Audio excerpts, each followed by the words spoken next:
Bom dia, boa tarde, boa noite. Eu sou o Jorge Petrucci, tá? Eu vou apresentar inicialmente aqui o seminário 10, tá? Da matéria. O tema a gente vai tratar sobre nulidades, né? Basicamente, especificamente no caso, sobre nulidades sanáveis e insanáveis, né? Como a gente está vendo no tema aqui no PowerPoint, que eu acho que está transmitindo, tá? A gente é o grupo 10 do seminário de processo penal, tá? Da UF, ministrado pelo professor Zéias, né? Eu vou dar início aqui, se ver eu mexendo em alguma coisa aqui, porque eu estou tentando trocar a tela aqui. Eu estou tentando gravar pelo Zoom, é a primeira vez que eu mexo aqui. Tá, mas vamos lá. Inicialmente, a gente vai falar sobre o conceito de processo, tá? Para a gente entender melhor o que seriam as nulidades, né? A gente precisa fazer um remember, de forma rápida, sobre o que é processo, para a gente entender melhor o que é nulidade, visto que a nulidade ela serve exatamente para poder dar o sentido ao processo, tá? Então, pois bem, o processo ele é em seu interior uma relação jurídica, né? E em seu exterior um procedimento, tá? E esse procedimento, assim como os outros modos de procedimento, eles são compostos por atos que a gente chama de atos essenciais, né? Que seriam aqueles que se fazem indispensáveis à existência e à validade do processo. Por exemplo, se a gente pensa no edifício, né? Um prédio, ele tem que ter algumas estruturas. Ele tem a fundação, ele tem a coluna de sustentação, né? E sem ela a gente não consegue ter o prédio, correto? Então a gente precisa delas para poder dar sentido ao objeto final, né? E sem essas colunas mestres, né? O processo também ele não vai ter sentido. Ele vai se transformar em uma tramitação cartorária, burocrática, sem significado nenhum de relação jurídica processual, né? E sem as suas fundações, né? Ele, sem seus atos essenciais, ele é um processo inexistente, tá?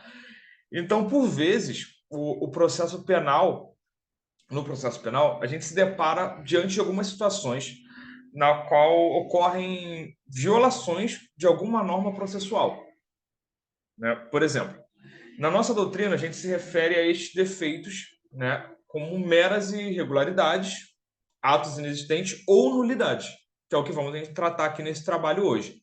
Tá? E a gente deve saber, né, iniciando já o assunto, que as nulidades elas são temas mais complexos da teoria processual, por assim dizer, né? Até porque sem elas o processo ele ficaria desprovido de qualquer garantia, né? E ele acabaria deixando de ser uma relação processual, né? E com os direitos e deveres recíprocos ele passaria a ser apenas um mero procedimento, né? Simples e sem sucessão de atos, né? Mas as nulidades elas acabam tendo então, né, até mesmo devido à complexidade, sendo um tema mais importante do processo penal, porque sem elas, como foi dito, sem a sanção de nulidade não haveria o processo, né, pois não teria garantias, tá?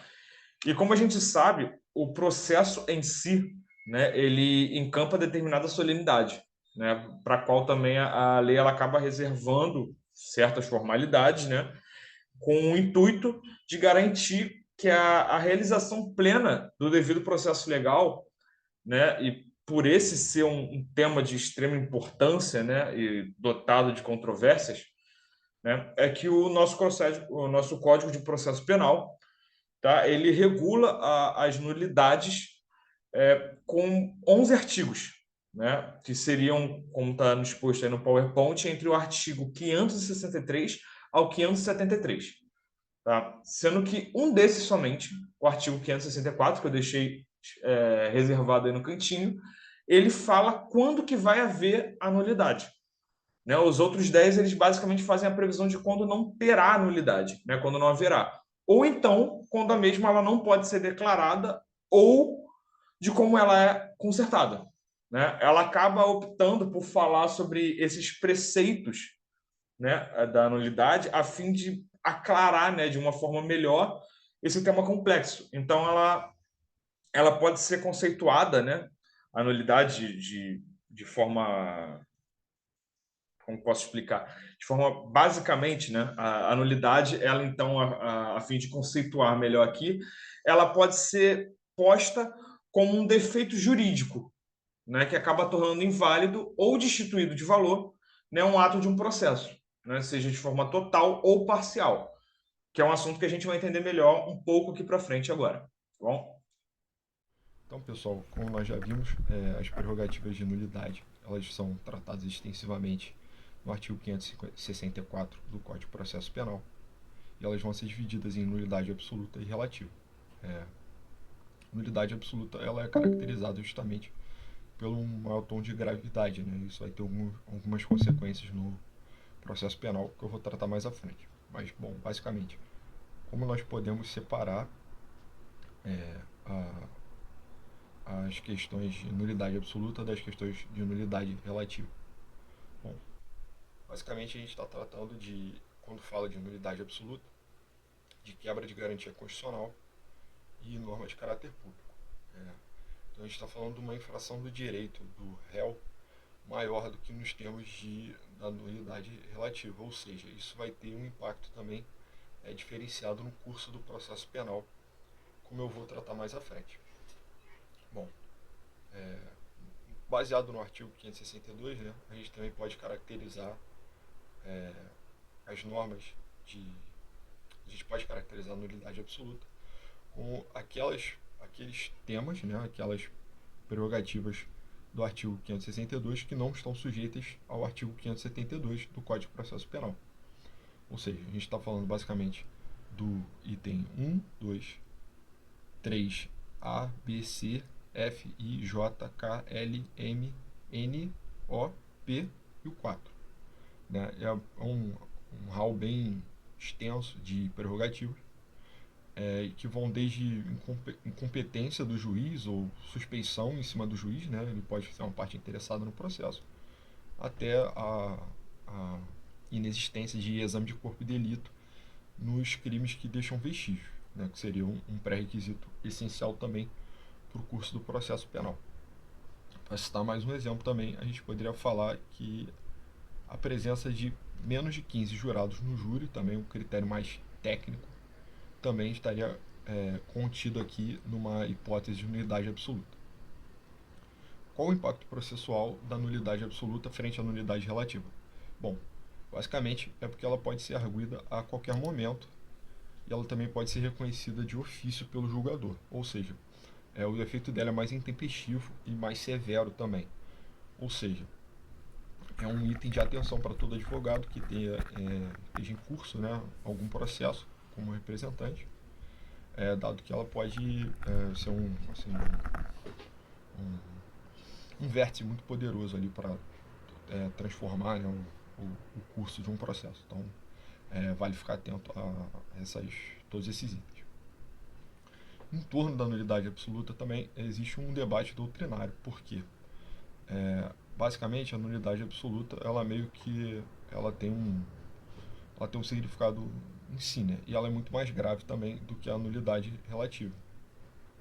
Mas não há consenso na doutrina se existe necessidade de comprovar o prejuízo frente ao réu diante da nulidade, diante de um critério desses, né?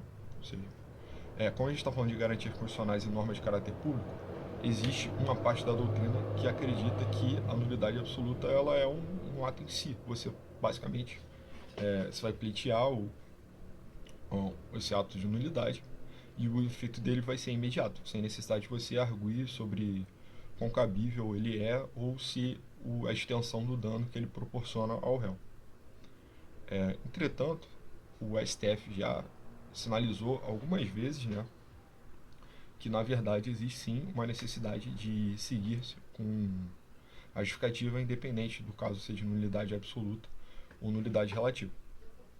Um caso muito relevante é um voto do ex-ministro Ricardo Lewandowski, que num recurso de habeas corpus 154235, ele arguiu, e é a concepção mais relevante dentro da doutrina, que existe sim a necessidade de justificativa dos danos, independentemente da nulidade ser absoluta ou relativa. Olá, professor. Olá, colegas. Dando prosseguimento ao seminário de nulidades sanáveis e insanáveis, né? Eu vou apresentar agora as nulidades relativas, né? Que são aquelas nulidades que são cabíveis de serem sanadas, né? Bom, primeiramente conceituando, né, a nulidade relativa é aquela que decorre da violação de uma norma que tutela o interesse privado, ou seja, o interesse de alguma das partes envolvidas no processo. Desse modo, trata-se de uma violação de grande relevância para o processo, mas que nada obsta sua validade em caso de inércia da parte interessada. Ou seja, as nulidades relativas são aquelas que há uma inobservância processual ou um defeito, um vício processual decorrente de violação de norma, que representam os interesses preponderantes das partes, ou seja, são aquelas inobservâncias de formalidades que não tratam do interesse público. E neste caso, por não se tratarem do interesse público e por se tratarem do interesse preponderante das partes, o juiz não pode reconhecer, né, esse vício, né, essa nulidade de ofício, diferente da nulidade absoluta, né, como foi explicado. É preciso que esse juiz seja provocado, ou seja, é necessário que a parte que se sinta prejudicada por esse vício processual requeira o reconhecimento dessa nulidade. Lembrando que esse requerimento tem que ser em tempo hábil, respeitando o artigo 572 do Código de Processo Penal, que versa sobre a capacidade de preclusão da arguição dessa nulidade, né? Diferente da nulidade absoluta, a nulidade relativa ela é sujeita à preclusão, tanto preclusão temporal, tanto todos os outros métodos da preclusão. Ou seja, se não foi arguído em tempo oportuno, essa nulidade pode ser tratada como uma nulidade sanada. Bom, acho válido a gente ler o artigo 572 do Código de Processo, que fala sobre essas nulidades relativas, né? As nulidades previstas no artigo 564, que foram os artigos tratados anteriormente, lembrando que esses artigos versam sobre um rol exemplificativo, né? Não um rol taxativo, mas vale ler esses incisos expostos no artigo 572. Né? As nulidades previstas no artigo 564, inciso 3, D e E, segunda parte G e H e inciso 4, considerar-se-ão sanadas se não forem arguídas em tempo oportuno, de acordo com o disposto no artigo anterior. Ou seja, como estava falando, as nulidades relativas elas são sujeitas à preclusão, né? Se não arguídas em tempo oportuno, elas são consideradas sanadas. Se praticado por outra forma, o ato tiver atingido seu fim. Ou seja, o ato processual, ele tem sempre o seu objetivo, né? Tem sempre visa um fim, né? Se por acaso esse ato processual não foi em seu processo realizado da maneira mais perfeita, da maneira 100% perfeito, né? Mas esse ato ele cumpriu o seu objetivo, né, de maneira completa, ele será considerado um ato válido, ou seja, um ato sanado. Se a parte, ainda que tacitamente, tiver aceito os seus efeitos, ou seja, se a parte entende que houve um vício, mas aceita os efeitos desse vício, ainda que tacitamente, esse ato processual, essa nulidade, será considerada uma nulidade sanada. Bom, coloquei aqui o artigo 564, mas por se tratar de um rol exemplificativo e também por se tratar de um código já datado, né, não acho interessante que a leitura desses artigos, mais é, uma maneira de se apurar, né, se houve uma nulidade processual ou se essa nulidade processual é relativa ou se essa nulidade processual ela é uma nulidade absoluta. A melhor maneira de se diferenciar essas, essas nulidades é a partir de decisões de tribunais mesmo. Mas tem uma maneira mais simples, né, que é diferenciar a nulidade absoluta de uma nulidade relativa. É que se esse vício se atenta contra o interesse público com status constitucional na existência de um processo penal justo, ele vai se tratar de uma nulidade absoluta, ou seja, se esse vício processual ele vai de encontro ao devido processo legal, por exemplo, ou se vai de encontro ao princípio do contraditório, por exemplo, essa nulidade será uma nulidade majoritariamente, na maioria das vezes, será uma nulidade absoluta. No entanto, se esse vício processual ele descumprir uma norma que viola o norma infraconstitucional do interesse preponderante das partes, essa é a frase, preponderante das partes, vai se tratar majoritariamente de uma nulidade relativa. Bom, eu coloquei aqui alguns decididos do STF, né? A súmula 155 do STF, que versa sobre a nulidade relativa, né? Relativa à nulidade do processo criminal por falta de intimação da carta precatória para inquirição de testemunha. Ou seja, se o juiz manda emitir carta precatória sem intimação das partes acerca dessa expedição, esse vício, né, se trata de uma nulidade relativa, não de uma nulidade absoluta, conforme súmula 155 do STF. A súmula 523 do STF, né, que versa no processo penal, a falta de defesa constitui nulidade absoluta, ou seja, se o réu não tem defesa alguma, isso constitui uma nulidade absoluta, ou seja, uma nulidade que pode ser praticada, né, de ofício pelo juiz, mas a sua deficiência só o anulará se houver prova de prejuízo para o réu, ou seja, se é uma defesa deficiente, ou seja, se o advogado ou a defensoria faz um trabalho deficiente em relação a esse réu, o ato processual só será anulado se houver prova de prejuízo para o réu, né, que é clássico da nulidade relativa, essa prova de prejuízo para o réu, né? Bom, agora eu dou prosseguimento ao nosso seminário, que vai tratar dos princípios, né, que regem as nulidades. Boa noite, turma. Eu vou falar sobre os princípios que regem as nulidades.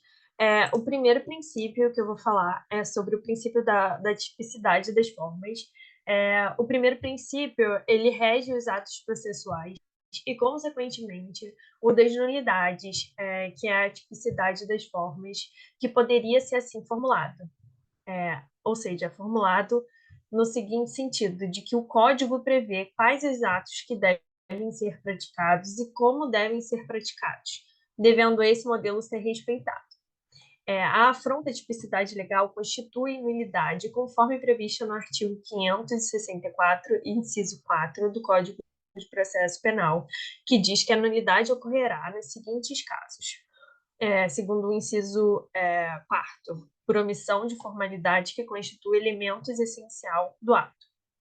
A previsão de nulidade pela inobservância, a forma típica do ato processual, consiste no mecanismo para compelir os sujeitos do processo ao cumprimento do modelo típico legal, ou seja, se cumpre o modelo legal, ou o ato será ou poderá ser declarado inválido, ou seja, o Código de Processo Penal e todas as leis processuais, eles ditam um rito processual qual deve ser seguido.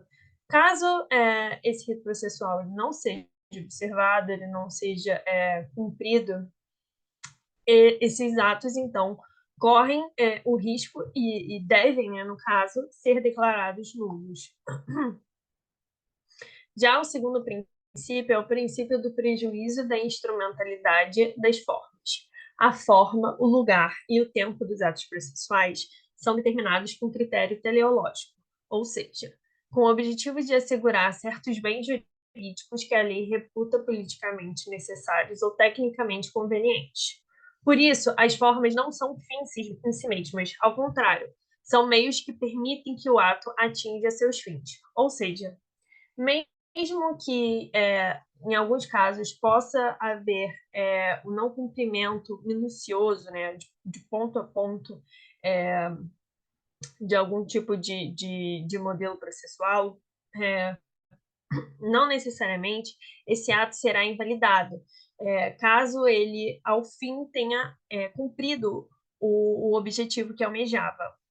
Digamos assim, um exemplo é como se uma decisão não tivesse um relatório, que muitas vezes serve como uma forma de contextualizar o caso, né, de apresentar o caso dos autos, e não havendo esse relatório, não necessariamente haverá a nulidade daquela decisão. Se ao fim da decisão, aquela decisão for corretamente fundamentada, se outros parâmetros tiverem sido seguidos, parâmetros inclusive esses muito mais importantes no teor de uma decisão, ela permanecerá válida, não haverá motivo aparente para ela ser anulada. Segundo a maior parte da doutrina, o princípio do prejuízo ele não se aplica às nulidades absolutas, em que o prejuízo é presumido. Tal posição não é correta por partir da premissa equivocada de que a forma é um fim em si mesma. Atentando-se para o caráter instrumental do processo, conclui-se que, mesmo nos casos em que o vício poderia caracterizar nulidade absoluta, se o ato cumpriu sua finalidade, não há que falar em nulidade. Por sua vez, quanto às nulidades relativas, há o consenso de que sua decretação depende da demonstração do prejuízo. Ou seja, não havendo nenhum prejuízo aparente das partes, aparentemente, por meio de uma análise superficial, não haveria nenhuma motivação aparente para ela também ser declarada nula. Bom, agora seguindo para o princípio da eficácia dos atos processuais, ele rege que os atos nulos são aqueles em que a falta de adequação ao tipo legal pode acarretar o reconhecimento da inaptidão para produzir efeitos jurídicos. É de grande relevância esclarecer que a nulidade processual não se confunde com a do direito privado, já que no âmbito privado, um ato nulo não produz qualquer efeito, a nulidade é automática, visto que não precisa de uma decisão judicial a declarando, o que não se observa no direito processual, quando a inobservância da forma prescrita em lei pode levar ao reconhecimento da ineficácia do ato processual. Isso deve ser expresso por meio de decisão proferida nos autos do processo. O princípio da restrição processual, a decretação da ineficácia, acredito que seja, não, acredito não, é o penúltimo princípio, e esse princípio, ele disserta que a força do princípio da restrição processual, a decretação da ineficácia, a invalidação de um ato processual defeituoso só pode ser decretada se houver instrumento processual adequado e se o momento ainda for oportuno. Em regra, só há de se falar em restrição à decretação da ineficácia por decurso do tempo nos casos de nulidade relativa, já que tal nulidade deve ser erguida sobre pena de preclusão, enquanto a nulidade absoluta pode ser erguida a qualquer tempo, ou seja, absoluta presume-se de que sejam nulidades muito mais gritantes e relevantes o processo e para a própria, muitas vezes, né, pela própria defesa das partes, ela pode ser, então, arguida a qualquer momento. Por fim, o princípio da causalidade decreta que a nulidade de um ato processual acarretará a nulidade dos atos que ele diretamente dependam ou sejam consequência. Sendo assim, se um ato processual for declarado nulo, todos aqueles que estiverem diretamente ligados a ele devem, por consequência, também serem declarados nulos. Nesse contexto, o juiz, então, ele deve pronunciar a nulidade de um ato no processo, declarando também todos os atos que estiverem, por consequência, correlacionados a ele. A nulidade dos atos praticados na fase postulatória, denúncia ou queixa, citação, resposta e recebimento da denúncia, geralmente acarreta a nulidade dos demais atos processuais, instrutórios e decisórios, por exemplo, que são consequência dos primeiros.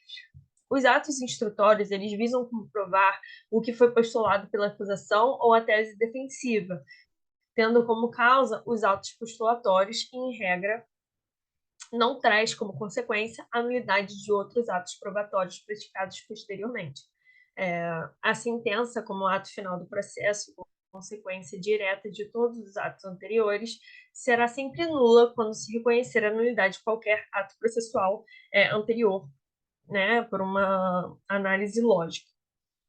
O princípio em análise, ele é complementado pelo princípio da conservação dos atos processuais, pelo qual a nulidade de um ato não prejudica outros atos que sejam independentes, ou seja, se não há uma ligação direta entre o ato que foi invalidado e um outro ato, não há, né, nenhuma razão aparente para que ele também sofra a mesma nulidade que o referido ato, né, que foi corrompido de alguma forma. Por exemplo, se a nulidade, né, da oitiva de uma testemunha não provoca diretamente a nulidade de uma perícia realizada posteriormente, porque não é certo, né, não é lógico, assim, não há uma razão aparente direta que constitua a nulidade dessa perícia. Inclusive, né, sobretudo, por se dar posteriormente a esse caso que foi anulado. O princípio da causalidade aplica-se tanto às nulidades relativas quanto às absolutas. Bom, agora eu vou passar a palavra para a Júlia para ela falar mais sobre os outros princípios que regem as nulidades. Muito obrigada. Turma, dando continuidade aos princípios que regem essa nulidade, né, que é o tema do nosso trabalho. A Carol falou dos 5 primeiros e eu vou falar desses 5 últimos. O primeiro deles que eu vou abordar é o princípio do interesse. Esse princípio diz que a parte que deu causa à irregularidade não pode pleitear a decretação da anulação do ato.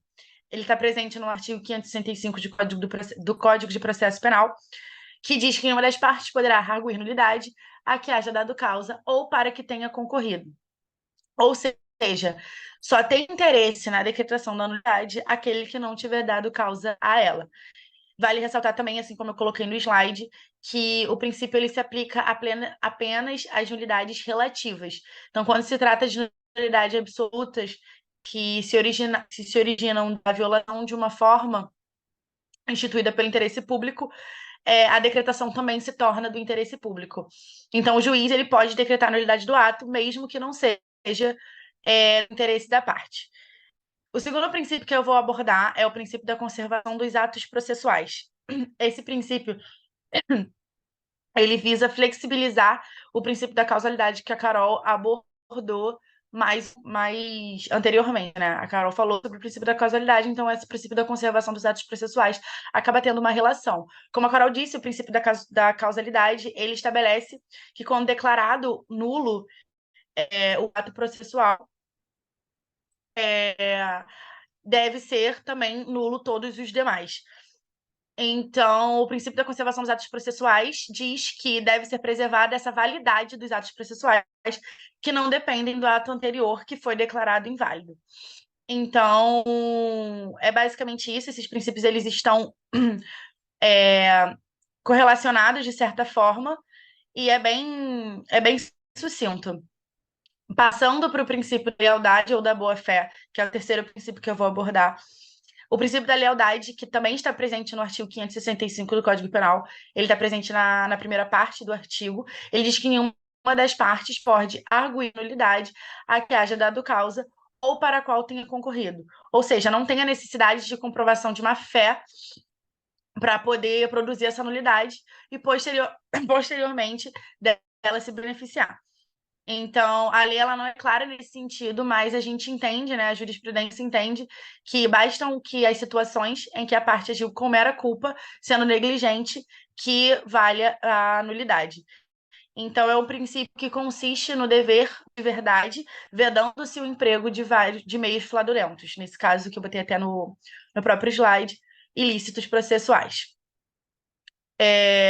Então, esse princípio da lealdade, ele visa coibir, né, qualquer prejuízo causado a alguma das partes, decorrente da prática de má-fé. Ou seja, ele visa, de maneira geral ou de maneira mais pessoal falando, ele visa manter essa boa-fé. Passando agora para o princípio da convalidação, que é o penúltimo princípio que eu vou abordar.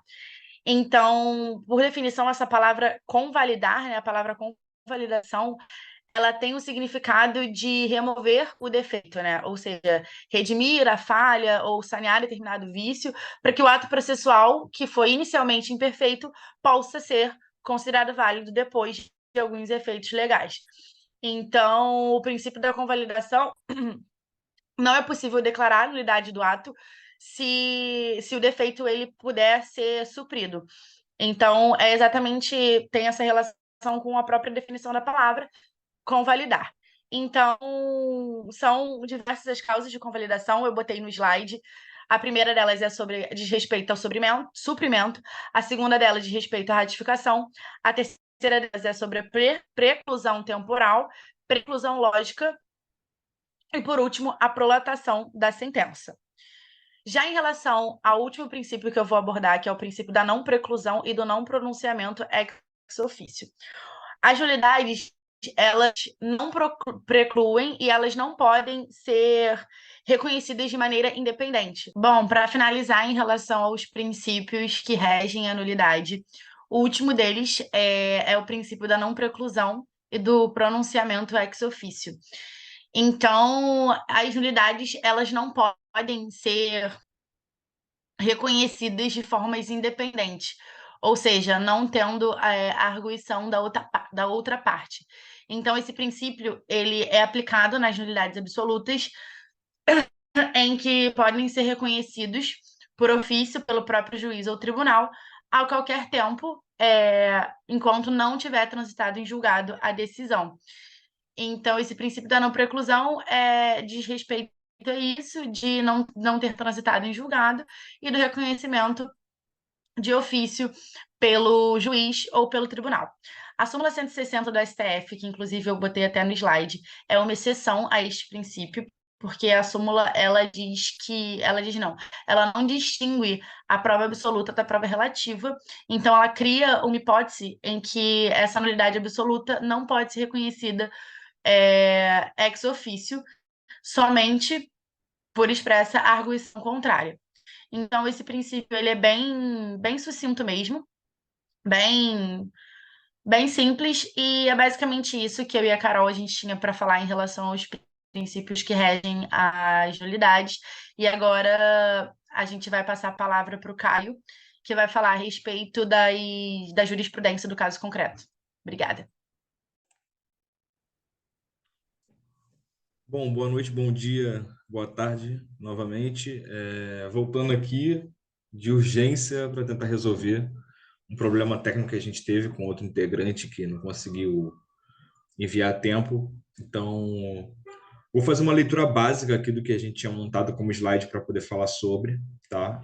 A parte final seriam sobre jurisprudências, tá? E o primeiro tipo de nulidade, né, que foi encontrado foi a nulidade por inépcia, né, em que o acusador ele deixa de apresentar os fatos, né, corretamente por meio da denúncia, né? E aí o exemplo, né, jurisprudencial que a gente trouxe, né? Seria por meio de um habeas corpus, né, que foi impetrado antes do STF, né, que ele circundou a nulidade a partir da inépcia, na ausência de descrição evidente, né, que o autor, de fato, é administrador da pessoa jurídica, né?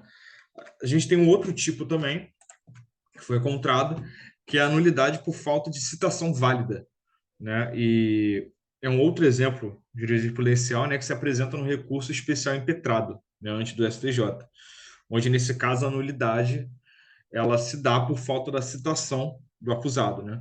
E o mesmo não aparece na audiência, né? Mesmo já tendo constituído advogado, por exemplo, né? O outro tipo encontrado é a nulidade por ausência de fundamentação de decisão, tá?